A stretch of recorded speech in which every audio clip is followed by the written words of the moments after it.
ni à lui donner des interprétations.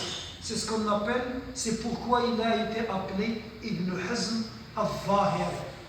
Parce que quand il prend le texte, il le prend tel quel. Pourquoi est-ce que je vous dis ça? Parce que le texte que nous avons entre les mains, Sidna Muhammad sallallahu alayhi wa sallam nous dit, ces péchés lui seront pardonnés. Et un autre hadith dans lequel dit le prophète Sidna Muhammad, Allah subhanahu wa ta'ala, Dieu, c'est un hadith qudsi, Ana inda dhanni abdi bi. Tout ce qu'un être que j'ai créé pense de moi, je serai à sa hauteur. Donc pensez du bien du Tout-Puissant, pensez qu'il vous accorde vos péchés et il vous les accordera, il les pardonnera. Pardon. Le hadith se trouve chez le Bukhari et Muslim. Le prophète Sidna Muhammad sallallahu alayhi wa sallam a dit aussi, si je dépasse le temps, il faut me le dire afin que je l'évite. D'accord? Pas de problème. Le prophète Sidna Muhammad sallallahu alayhi wa sallam a dit, j'ai vu en songe pendant qu'il dormait, il avait fait un rêve, et le rêve c'est pour nous, alors que pour Nabi sallallahu alayhi wa sallam, ar-ru'ya, parce que c'est véridique. J'ai vu en songe un homme de ma communauté, haletant de soif. Il avait tellement soif, comme un chien quand il halète. Toutes les fois qu'il se présente à boire à un bassin, il en est chassé. Son jeûne de Ramadan est venu étancher sa femme. Un hadith qui se trouve chez Tabarani. Le prophète Sidna Muhammad sallallahu alayhi wa sallam a dit, la première nuit du Ramadan, ce sera, Inch'Allah, ou bien la nuit du mardi, ça veut dire la nuit du mardi, ou bien le mardi, pour passer au mercredi, ça dépend de quand on voit le croissant lumineux. Tout démon, toute djinn rebelle est enchaîné, toutes les portes de l'enfer sont fermées, aucune ne s'ouvre, toutes les portes du paradis sont ouvertes, aucune ne se ferme. On appelle. C'est ça la question. Ô toi qui veux du bien, accours. Ô toi qui veux faire du mal, cesse. On demande à celui qui veut faire du mal de cesser pendant ce mois. S'il y a parmi vous, quand je dis parmi vous, ce ne sont pas les présents seulement, mais les absents. Ceux qui ont encore quelque chose là à l'intérieur, qu'ils fassent qu'il ne reste plus rien, comme nous allons voir par la suite, dans le fait de se réconcilier, de pardonner, ou bien de chercher le mal quelque part, là où il ne faut pas le chercher, parce qu'on est censé être musulman et bon musulman. On appelle ô toi qui veux du bien, accours, ô toi qui veux du mal, cesse. Cet appel est renouvelé chaque soir, et chaque soir Dieu sauve de l'enfer un certain nombre de croyants. Allahumma ja'alni wa iyyakum min utaqa'ihi. Chaque nuit, il affranchit des esclaves de l'enfer, bien sûr. Voyons maintenant les mérites des bonnes œuvres pendant le mois du Ramadan.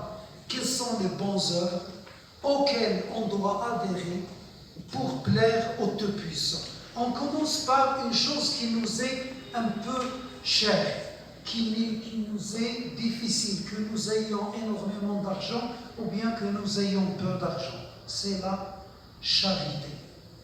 Pendant ce mois du Ramadan, faisons de la charité. Même si vous êtes simplement, je dis simplement, et je ne dois pas le dire, je le dis de point de vue argent. Vous êtes des étudiants et vous avez cette bourse, essayez de dépenser un seul dirham par jour pour plaire au Tout-Puissant. الحسنة بعشر أمثالها إلى 700 ضعف والله يضاعف لمن يشاء والله واسع عليم. Le bienfait est récompensé par 10 à 700 fois et le Tout-Puissant est tout à fait large dans ces dons. Ils peuvent vous donner ce à quoi vous n'avez pas rêvé. Donc, faisons la charité, même si ce dirham dont nous avons besoin. Ensuite, la prière de nuit du Ramadan. Nous savons très bien que pendant l'année passée, on n'a pas fait de tarawih dans les mosquées. Vous étiez confinés ici, moi j'étais confiné en Belgique. J'ai fait les prières de tarawih à la maison. Cette année aussi, on va le faire dans nos maisons, malheureusement. Je pense que c'est une mauvaise nouvelle que je vous apporte, mais c'est sûr, et vous n'allez même pas faire salat al-Isha dans les mosquées.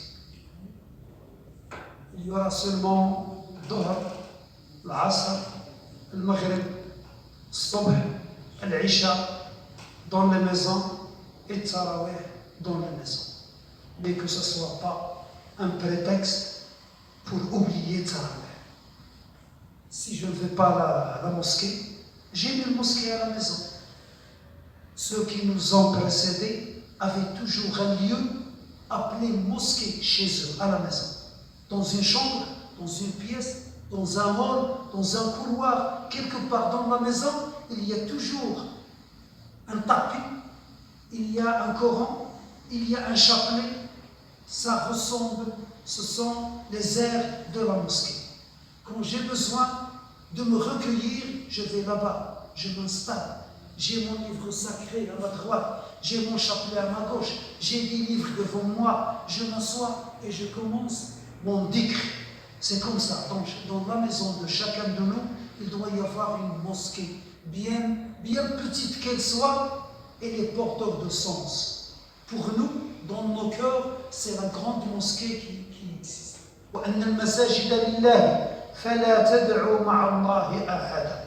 Les mosquées sont les maisons du Tout-Puissant. Quand nous faisons nos ablutions et que nous allons à la mosquée, nous sommes les invités du Tout-Puissant.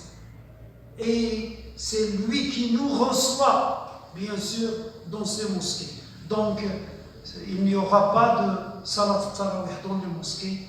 Faites salat al-Isha chez vous. Si c'est possible, 2, 3, 4, 5 dans la même maison, et essayez de faire le tour de la lecture du Coran dans le tarawih. Que, par exemple, Sissoko lit la moitié du premier hizb et que Ibrahim, où est-ce qu'il est? Il est absent. Ibrahim, il est absent, il lira la moitié de l'autre hizb, Inch'Allah, et ainsi de suite. Et on continue comme ça. Donc, pour ceci, n'oubliez pas, faites tarawih d'al-Isha, faites tarawih d'al-Fajr aussi. Il y a des gens qui vous diront, tarawih, écoutez, ce n'est qu'une sunna. C'est une sunna. Ce n'est qu'une sunna. On commence par ce n'est qu'un, et on commence à laisser les choses de côté, et il ne nous reste plus rien par la suite. Donc faisons salat tarawih dans nos maisons et comme il plaît au Tout-Puissant. Il y a un autre moyen de bonnes œuvres pendant le mois du Ramadan que nous faisons pendant toute l'année, c'est la lecture du Coran. Mais pendant le mois du Ramadan, on ne doit pas finir le Coran entier, c'est le cas, en un seul mois. Non, on doit finir le Coran au moins 4 à 5 fois. Pour ceux qui lisent bien, qu'ils le fassent une dizaine de fois. Pourquoi pas? Est-ce que c'est possible? Oui, c'est possible. Oui, c'est possible. Dites Bismillah et demandez à Dieu de vous aider, il vous aidera à le faire. J'ai dit, et je vais le redire, c'est notre intention de faire la chose et de prier le Tout-Puissant de nous aider, et il le fera parce que huwa ahl al-taqwa wa ahl al-maghfira. La lecture du Coran. Le prophète Sidna Muhammad alayhi salatu wassalam a dit: le jeûne et la prière de Ramadan intercéderont pour l'homme le jour de la résurrection. Le jeune dira: Seigneur, je l'ai empêché de manger, de boire, pendant le jour. Le Coran dira, Seigneur, je l'ai empêché de dormir la nuit. Accepte notre intercession pour lui. Le hadith se trouve chez l'imam Ahmed et An-Nasa'i. Aussi, la quatrième des choses qu'on peut faire, mais qu'on n'a pas fait l'année dernière et qu'on ne peut pas faire cette année non plus. Le prophète Sidna Muhammad sallallahu alayhi wa sallam l'a fait pendant ces 10 années à Médine. C'est un i'tikaf, la retraite à la mosquée. Pendant les 10 derniers jours du Ramadan, le prophète Sidna Muhammad sallallahu alayhi wa sallam, il pliait le lit. Est-ce qu'il avait un lit comme nous en avons maintenant? Bien sûr que non. Il pliait le lit sur lequel la natte ou bien quelque chose de tissu sur lequel il dormait. Il pliait bagage et il s'en allait à la mosquée. Il restait là. On lui apportait à manger et à boire. Et il restait les 10 derniers jours du Ramadan dans la mosquée. C'est ce qu'on appelle al-i'tikaf. Quelques-uns parmi vous l'ont déjà fait. Je connais des anciens qui l'ont fait et qui vont toujours à la mosquée Al-Umma, près du parc d'Al-Aïcha, comme vous savez très bien. Cinquième et dernière bonne œuvre qu'on peut faire, c'est la Umrah, bien sûr. Bien que les autorités saoudiennes ont ouvert la Umrah ce Ramadan, mais ils ont spécifié que c'était fait simplement pour les personnes de moins de 50 ans et à condition qu'ils aient fait les 2 vaccins. Et nous savons très bien que dans tous les pays, y compris le Maroc qui dévance plusieurs pays dans le vaccin, les personnes de 50 ans n'ont pas encore fait de vaccin, sauf ceux qui sont dans les lignes avant comme les médecins et les quelques enseignants qui ont dépassé cet âge. Donc on n'a pas cette chance pour cette année. La Umrah, c'est ce qu'on appelle le petit pèlerinage, bien sûr. Maintenant, nous passons aux règles fondamentales du jeûne. Nous allons commencer à jeûner le mois du Ramadan, Inch'Allah, que ce soit le mardi ou bien le mercredi, Inch'Allah. Mais une des choses, est-ce qu'il y a parmi nous quelqu'un qui est sûr de parvenir vivant jusqu'au mardi ou bien au mercredi? Non. Je dis toujours à mes frères et mes sœurs, que ce soit dans les mosquées ou bien dans des assemblées comme celle-ci, personne ne pourra dire avec certitude qu'il se lèvera maintenant de là où nous sommes. C'est Dieu seul qui est au courant du jour de notre mort, bien sûr. C'est pourquoi il faut que nous le prions de nous faire parvenir jusqu'au Ramadan. S'il nous fait parvenir au mois du Ramadan, c'est qu'il a voulu nous pardonner nos péchés.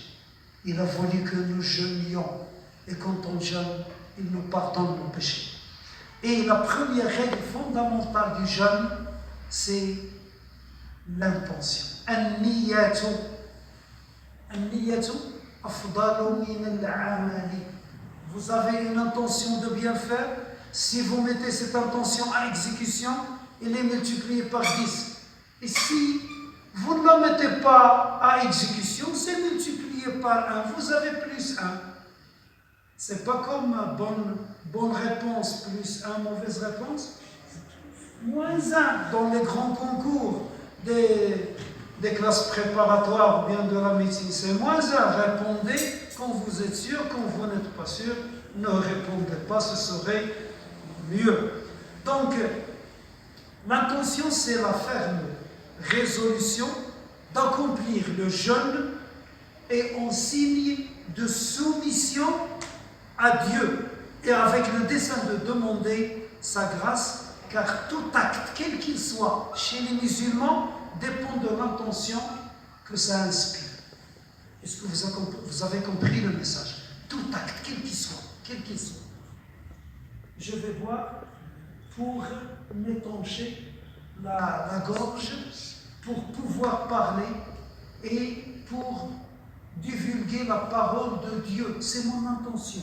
Je le fais pour plaire au Tout-Puissant. Je mange pour me rendre fort, pour aller à la prière, etc., etc. Toutes les choses que nous faisons, on doit avoir l'intention qu'on le fait pour plaire